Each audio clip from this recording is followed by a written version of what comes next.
lecture. Okay, so we have seen what is the meaning of tax. Obviously, this is not the requirement of the exam. They will not ask you in the exam what is tax. Okay, this is not related, but you need to understand the definition of tax before understanding the direct tax. And as an introduction part, we have also seen types of taxes. This is important because exam में direct question भी पूछ लेता है कि direct tax जो है मतलब income tax जो है वो किस कैटेगरी में आता है. तो इनकम टैक्स जो is a type of direct tax and GST and customs जो है वो इनडायरेक्ट टैक्स में आता है.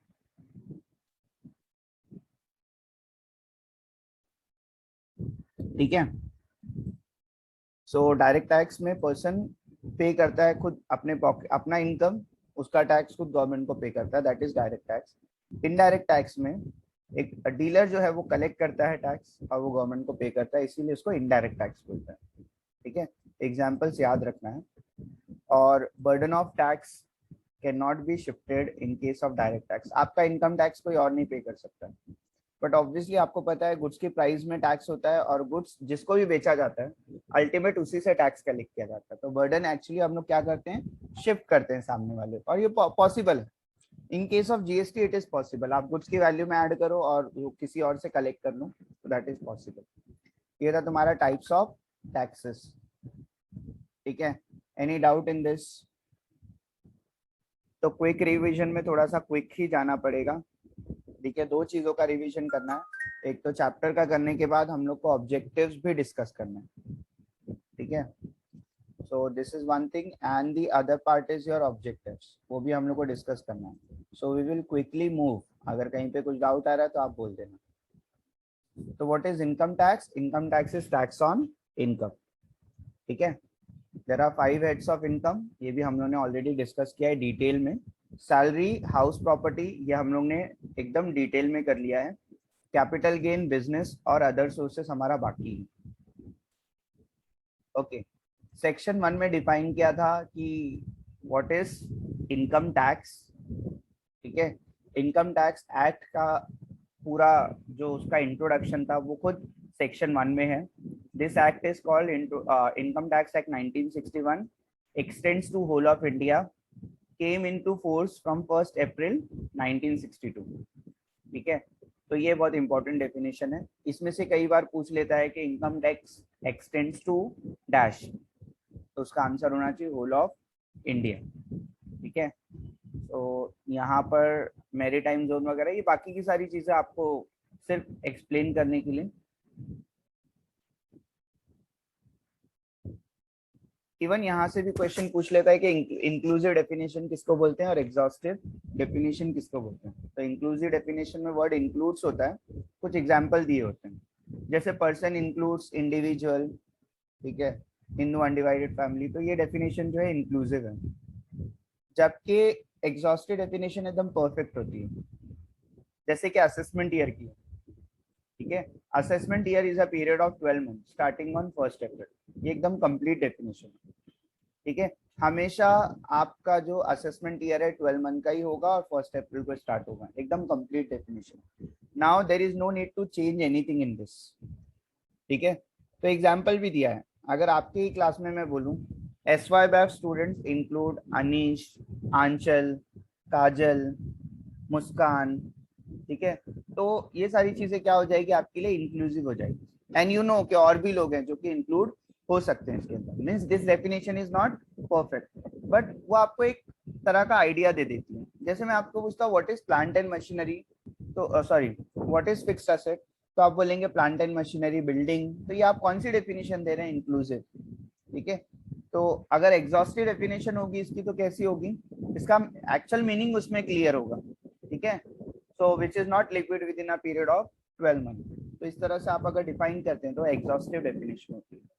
ठीक है, तो इंक्लूसिव डेफिनेशन में आप एग्जांपल्स देते हैं. एग्जॉस्टिव डेफिनेशन जो होती है परफेक्ट होती है, जैसे कि प्रीवियस ईयर की है, असेसमेंट ईयर की डेफिनेशन एकदम परफेक्ट है. इंक्लूसिव डेफिनेशन में आती है आपकी पर्सन की डेफिनेशन आती है, इनकम की डेफिनेशन आती है. Income includes, person includes, assessment includes, assessment की डेफिनेशन इंक्लूसिव है, ठीक है। तो वो डायरेक्ट ऐसा क्वेश्चन पूछ सकते हैं कि इंक्लूसिव और एग्जॉस्टिव डेफिनेशन के ऊपर कॉन्सेप्चुअल क्वेश्चन पूछ सकते हैं कि फॉर एग्जांपल एक पर्टिकुलर डेफिनेशन है, ये कौन सी है, तो वो भी पूछा जा सकता है। असेसी मतलब सिर्फ वही नहीं जो टैक्स पे करेगा, ठीक है। असेसी का मतलब सिर्फ इतना ही नहीं होता कि वो टैक्स पे कर रहा है खुद का, ठीक है, जो लाइबल है खुद का टैक्स पे करने के लिए, इतना ही नहीं है, ठीक है। ऐसा भी बंदा जिसके लिए कुछ कोर्ट केस, कुछ प्रोसीडिंग इनिशिएट किया है, जिसके ऊपर फाइन और पेनल्टी लगेगी, ऐसे भी बंदे को आप क्या बोलते हैं, अंडर दिस एक्ट अगर किसी को फाइन एंड पेनल्टी लगती है तो भी क्या होता है, वो असेसी ही बोला जाता है। लाइबल टू पे टैक्स है तो भी असेसी बोला जाएगा, डीम्ड असेसी है तो भी असेसी बोला जाएगा, ठीक है। डीम्ड असेसी मतलब वो खुद नहीं है असेसी, वो किसी और का टैक्स पे कर रहा है। जैसे कि आपको माइनर के केस में पता है, माइनर का टैक्स कौन पे करते हैं, जो गार्जियन होगा उसका वो पे करेगा, ठीक है। तो इस हिसाब से क्या हो जाता है, वो डीम्ड असेसी हो जाता है, ठीक है। तो उसको भी आप असेसी ही बोलेंगे। तो ऐसा बंदा जो टैक्स पे करता है उसको तो असेसी बोलते ही है। साथ में ऐसा बंदा जो फाइन एंड पेनल्टी पे करेगा, ऐसा बंदा जो किसी और का टैक्स पे करेगा, ठीक है। तो liable to pay tax, deemed assessee, assessee in default, सारे क्या होते हैं, असेसी होते हैं। ओके, असेसमेंट मतलब इट्स अ प्रोसेस, ये पूरा पूरा जो प्रोसेस है ना, इनकम टैक्स फाइल करने से लेके, कैलकुलेट करने से लेके इनकम, और उसका जो वेरिफिकेशन होता है बाय इनकम टैक्स डिपार्टमेंट, जो कंप्लीशन होता है, ये पूरे प्रोसेस को हम लोग क्या बोलते हैं, असेसमेंट। It's a process. आप अपना टैक्स कैलकुलेट करते हैं, आईटीआर फाइल करते हैं, डिपार्टमेंट वेरीफाई करता है, एक्सेप्ट हो जाता है, आप पेमेंट कर देते हैं। सो ये सारी चीजें क्या है, आपका असेसमेंट है। पर्सन में मैंने आपको बताया था, इस चीज के ऊपर आपको प्रैक्टिकल क्वेश्चंस आ सकते हैं, ठीक है। एक पर्टिकुलर सिचुएशन दिया रहेगा और पूछेगा कि एक बंदा क्या है, तो आपको उसको क्लियरली बताना है, ठीक है। कि मिस्टर ए है तो वो इंडिविजुअल होगा, ठीक है। मिस्टर ए, मिसेस ए, उनका माइनर जो बच्चे हैं, they are in a Hindu family business, तो उसको हिंदू अनडिवाइडेड फैमिली बोलेंगे। कंपनी के आगे वर्ड लिमिटेड या प्राइवेट लिमिटेड यूज होता है, ठीक है। फर्म का मतलब पार्टनरशिप दिया रहेगा वहां पे, वो पार्टनरशिप है तो उसको आप फर्म बोलेंगे। डिटेल्स भी दी होती है, एसोसिएट्स हैं, ठीक है, या फिर पार्टनरशिप में है तो फर्म पता चल जाता है। इसके अलावा अगर कोई ग्रुप है तो एसोसिएशन ऑफ पर्सन और बॉडी ऑफ इंडिविजुअल में डिफरेंस क्या है, यहाँ पे कोई भी हो सकता है, यहाँ पे सिर्फ इंडिविजुअल होंगे। कोई भी का मतलब क्या होता है, इंडिविजुअल भी हो सकता है, एचयूएफ भी हो सकता है, कंपनी भी हो सकती है, फर्म भी हो सकती है, मिलकर काम करेंगे तो उसको बोलेंगे एसोसिएशन ऑफ पर्सन। तो cooperative society is an example of association of person, ठीक है। बॉडी ऑफ इंडिविजुअल का एग्जांपल आप क्या ले सकते हैं, जैसे कि आपका सेवा मित्र मंडल, ठीक है। फिर कुछ भी ऐसे, हाँ, जो ऐसे बन जाते हैं, इंडिविजुअल के ग्रुप्स बन जाते हैं, उसको आप बोल सकते हैं, ठीक है। क्रिकेट क्लब्स होते हैं तो ये इसमें आ जाते हैं। तो ये बॉडी ऑफ इंडिविजुअल का पार्ट है, जहाँ पे लोग एक पर्पस के लिए मिलते हैं और वो पर्पस के लिए काम करते हैं, ठीक है। जबकि वो उसको एज अ एचयूएफ या कंपनी या फर्म रजिस्टर नहीं करते उस चीज को, तो आप उसको उस ग्रुप को बोल सकते हैं। जैसे ए, बी और सी तीनों ने मिलकर सोचा कि हम लोग एक ब्रिज बनाते हैं, तो that is body of individual. A limited, mister A, इन दोनों ने सोचा कि क्या करेंगे, एक ब्रिज बनाएंगे, तो इसको क्या बोलेंगे, एसोसिएशन ऑफ पर्सन, ठीक है। तो डिफरेंस समझ लो, बॉडी ऑफ इंडिविजुअल में सिर्फ इंडिविजुअल होते हैं, एसोसिएशन ऑफ पर्सन में कोई भी हो सकता है, किसी का भी एसोसिएशन हो सकता है। लोकल अथॉरिटी मतलब म्यूनिसिपैलिटी, बार काउंसिल्स, ठीक है, पोर्ट ट्रस्ट, बीएमसी जो आता है आपकी, इसमें आ जाता है। लोकल आपकी पंचायत है, वो लोकल अथॉरिटी में आएगी। आर्टिफिशियल जुरिडिकल पर्सन में आपको काफी सारी चीजें आती हैं, ठीक है। एक तो यूनिवर्सिटी वगैरह हो गया।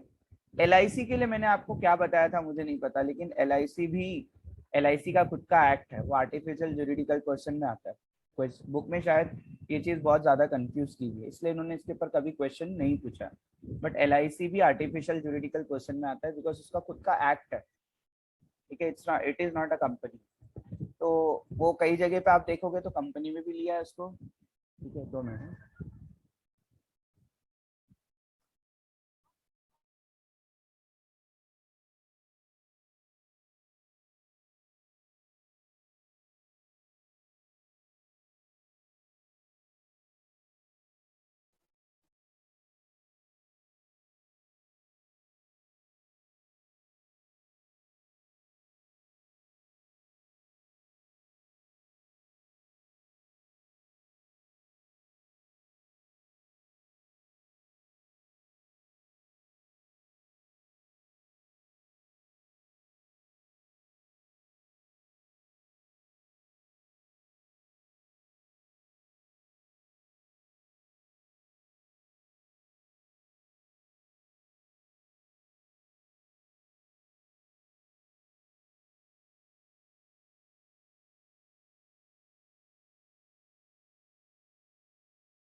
Okay, so this is done.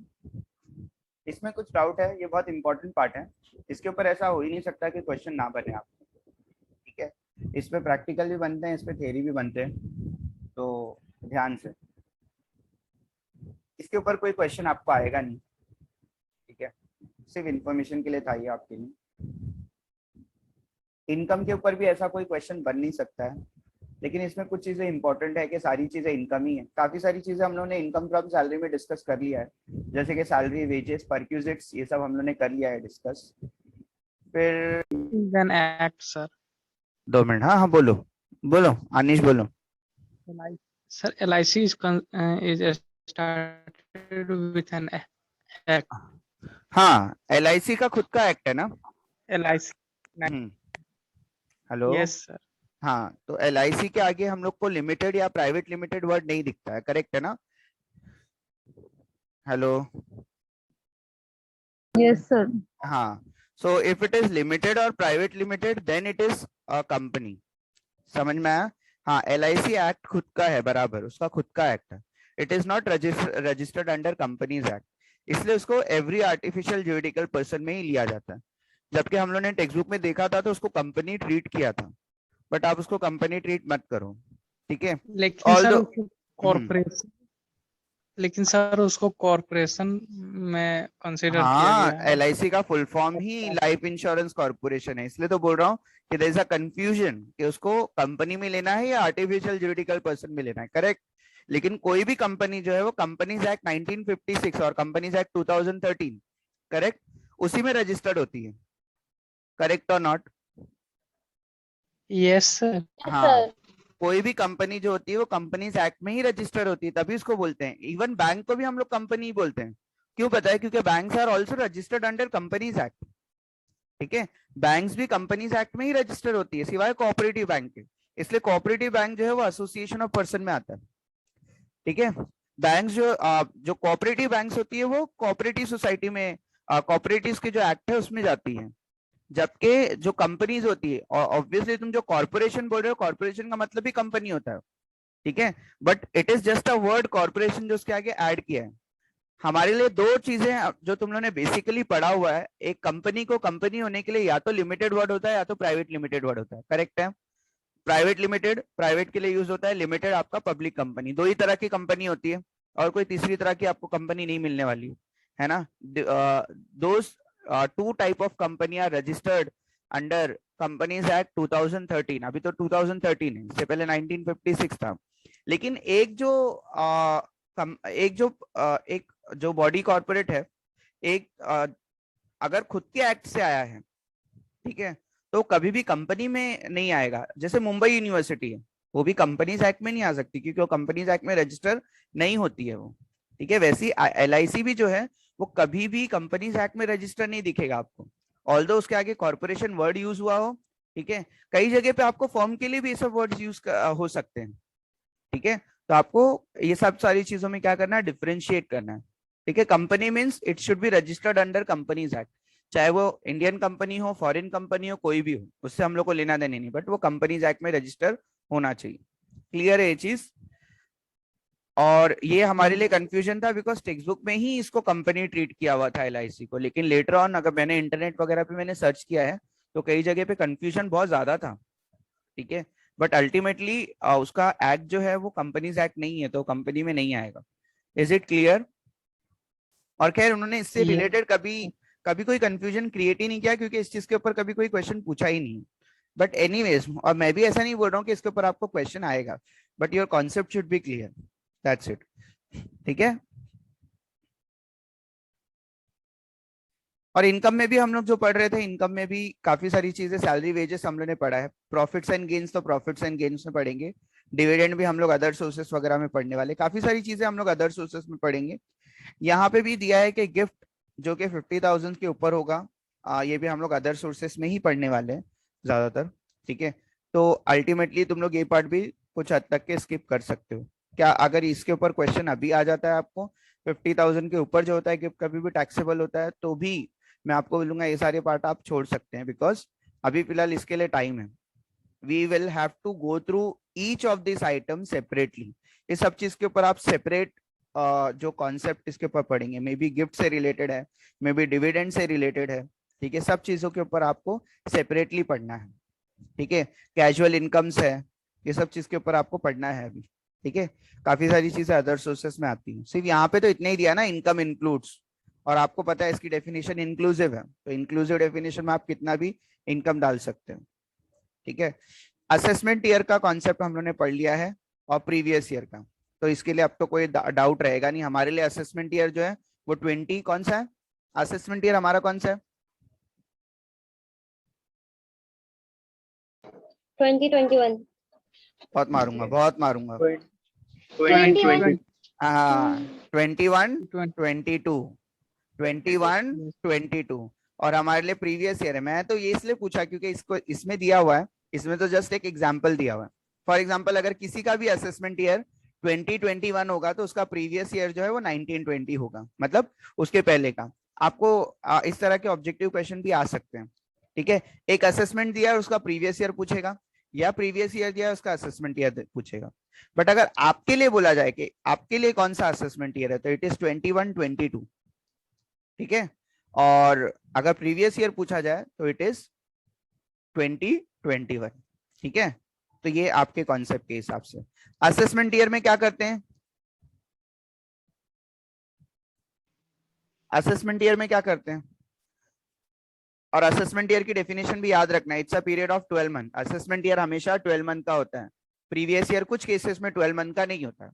कौन से केसेस है जिसमें प्रीवियस ईयर 12 मंथ का नहीं होता है?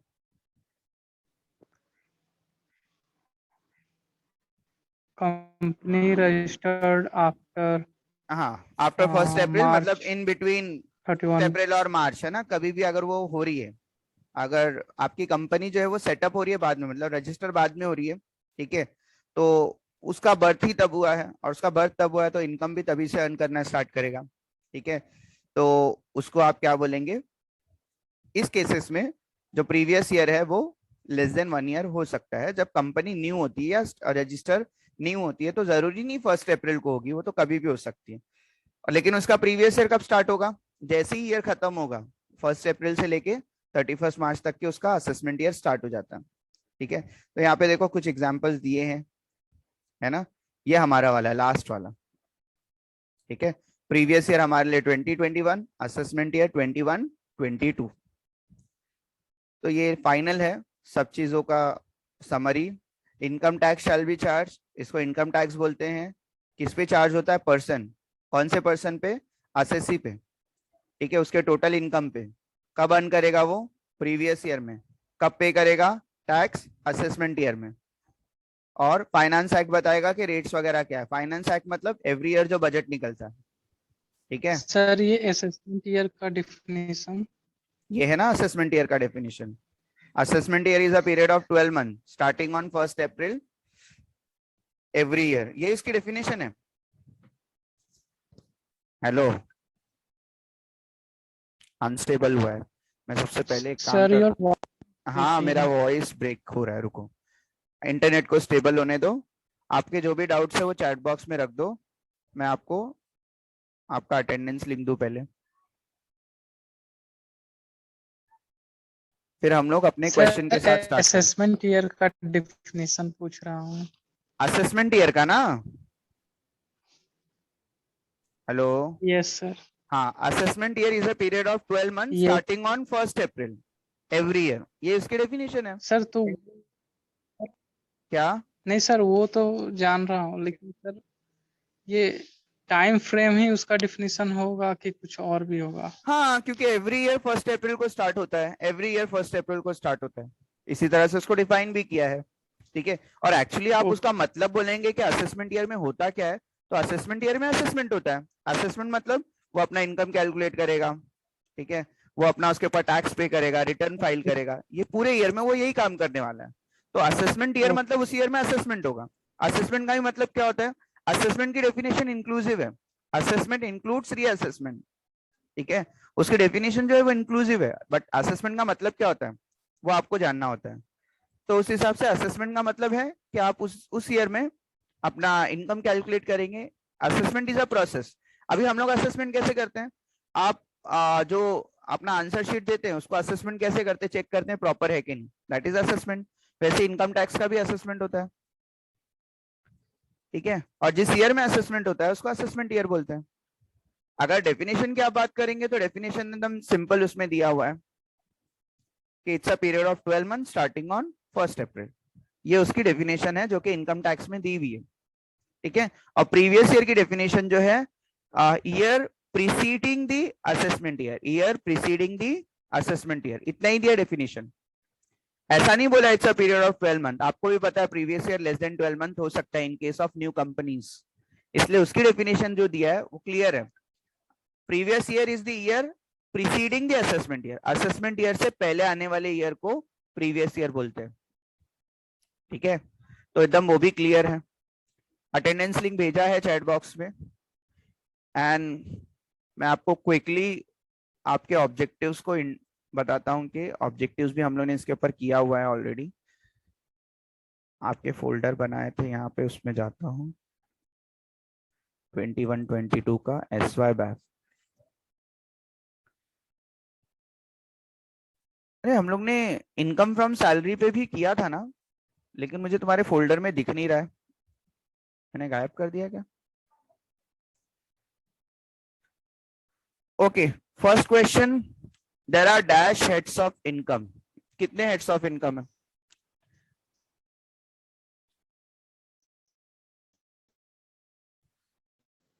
Sir, your voice is breaking. हाँ, Your voice is breaking. मेरा नेटवर्क प्रॉपर नहीं है लग रहा है मुझे। Is it coming? Okay, is it coming properly now? Yes, sir. Yes, sir. देखो ये मैंने आपको भेज दिया था, and now I will send it to your group. ये मैं इसका लिंक जो है वो आपके ग्रुप में भेज दूंगा। अभी आता क्यों नहीं है?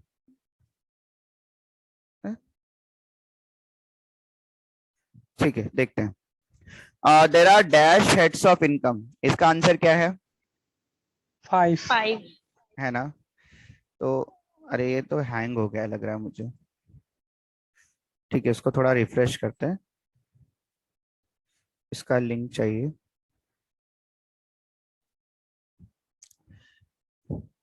मैं आपको वापस से आपके ग्रुप में इसको भेज देता हूँ, ठीक है, so that anyone who is interested to do it again they can do it.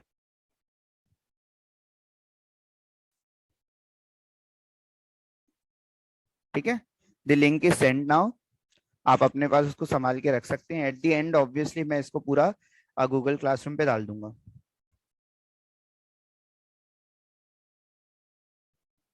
ये क्वेश्चन डिस्कस हो गया। There are 5 heads of income.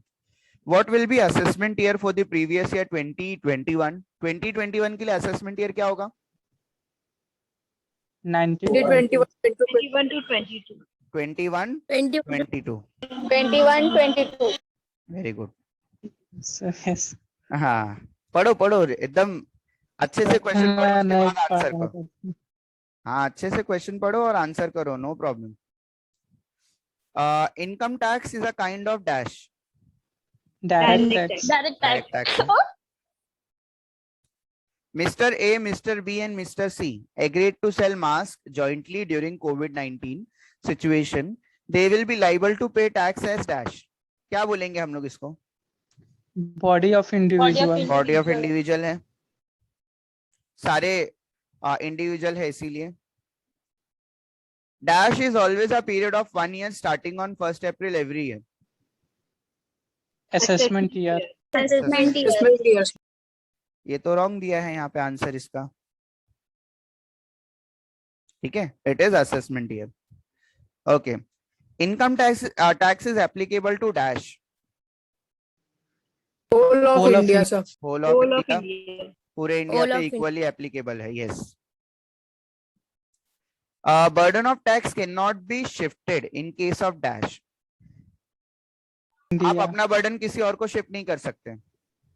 Direct tax. Direct tax. Direct tax. The Income Tax Act came into force on the dash. 1st day of April First day 1960. of April 1962 याद रखना Yes, sir. हाँ although act का नाम 1961 है but क्योंकि act पास होता है तो अप्लाई तो नेक्स्ट ईयर से होता है तो नेक्स्ट ईयर मतलब 1962 से अप्लाई हुआ होगा the definition of India does not include आपके डेफिनेशन में क्या इंक्लूड नहीं होगा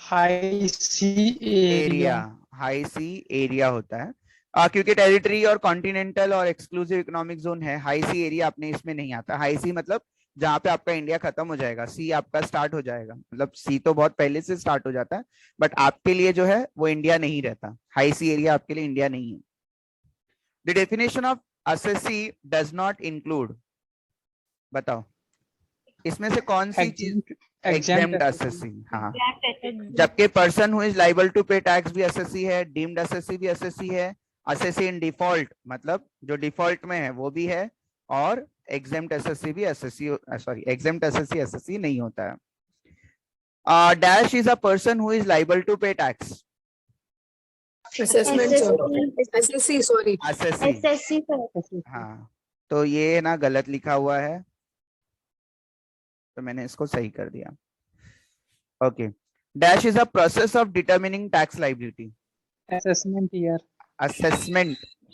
असेसमेंट ईयर नहीं पूछा है कि प्रोसेस को क्या बोलते हैं प्रोसेस को असेसमेंट बोलते हैं और जिस ईयर में Assessment. प्रोसेस होता है हाँ जिस ईयर में प्रोसेस होता है उसको असेसमेंट ईयर बोलते हैं तो क्वेश्चन ध्यान से पढ़ना है ठीक है year in which assessment takes place is assessment year the process is called assessment ठीक है तो दोनों क्वेश्चन पे ध्यान से और हमेशा आप लोग कंफ्यूज करते भी हो अच्छा इसमें भी कंफ्यूज करते हैं कभी कभी मैंने पूछा है असेसमेंट ईयर तो बच्चे असेसमेंट लिख कर आते हैं असेसमेंट पूछा है तो असेसमेंट ईयर लिख कर आते हैं ठीक है these two things are different assessment is a process and assessment year is a year in which assessment takes place ठीक है yes sir this is done what will be the legal status of Indian bank limited Company. Company है इसका answer correct लिखा हुआ है हाँ correct है और कंपनी भी हो गया ठीक है next what will be the legal status of mister A mister B and mister C a chartered accountant and partners of messrs ABC associates firm firm sir ठीक है okay what will be the legal status of Balaji temple local authority बहुत बहुत मारूंगा तुम लोग को artificial judicial artificial juridical Sir, person artificial. हाँ god and goddess जो है वो आर्टिफिशियल जुरिडिकल पर्सन में आते हैं ठीक है ओके Yes, तुमने तो बालाजी टेम्पल को क्या बना दिया लोकल अथॉरिटी ठीक है तो ध्यान देना ये चीज वैसे क्या मिस्टेक्स तो होने के चांसेस है तो आप लोग ध्यान से इसको करो अच्छे से करो ताकि नेक्स्ट टाइम आपको प्रॉब्लम नहीं होनी चाहिए what will be the legal status of Vamika a minor daughter of Virat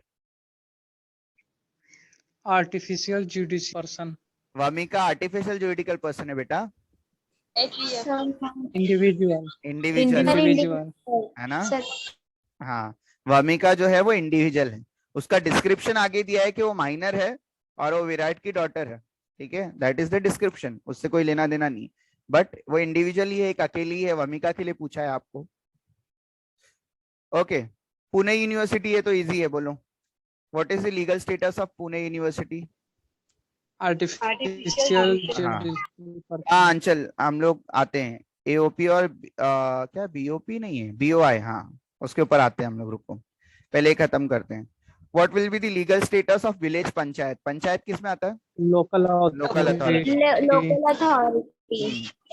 dash is not included in definition of income अच्छा यहाँ पे पूछ लिया है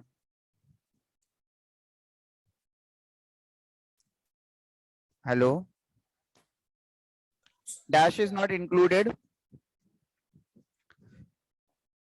लीगल इलीगल तो आता है लीगल इलीगल आता है बेटा दोनों भी इनकम की कैटेगरी है बट गिफ्ट्स जो होते हैं बिलो 50,000 जो है वो नहीं आते RS 50,000 हाँ गिफ्ट्स बिलो 50,000 नहीं आते एक्सीडिंग 50,000 आते हैं in case of new company dash can be less than 12 months बोलो previous year previous year previous year sir है ना अभी डिस्कस किया था हमने अच्छा फिर एओपी और बीओआई का मतलब क्या होता है, अभी अभी एक क्वेश्चन ही आप देख लो, तो दोनों में डिफरेंस मैं आपको बता देता हूँ।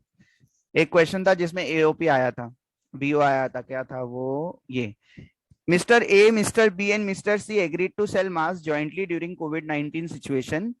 तो ये आपका क्या हो गया, बीओआई हो गया, है ना, बॉडी ऑफ इंडिविजुअल हो जाता है।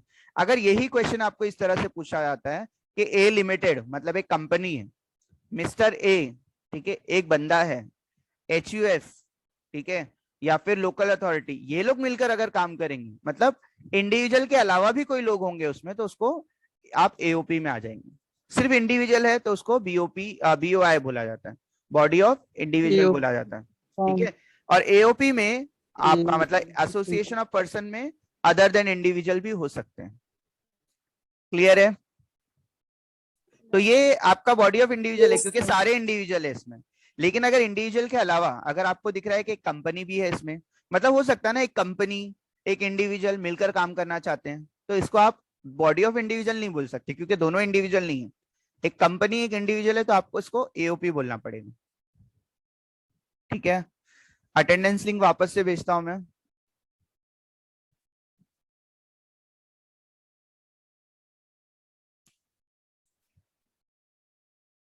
अभी आप आज पूरी अच्छे से introduction to cost account, introduction to direct tax कर लो, ठीक है। और उसमें कोई डाउट आएगा तो नेक्स्ट लेक्चर से पहले बोलना है। नेक्स्ट लेक्चर जो होगा आपका स्कोप ऑफ इनकम पे होगा। अनीश आवाज नहीं आई, बोलो। Sir profits from business and profession और इनकम फ्रॉम अदर सोर्सेस, ये एग्जाम में नहीं ना आएगा? नहीं आएगा, पढ़ाया ही नहीं है तो आएगा क्यों। इंटरनल में नहीं आएगा, एक्सटर्नल में आएगा, एक्सटर्नल तक की मैं पढ़ा दूंगा आपको, ठीक है।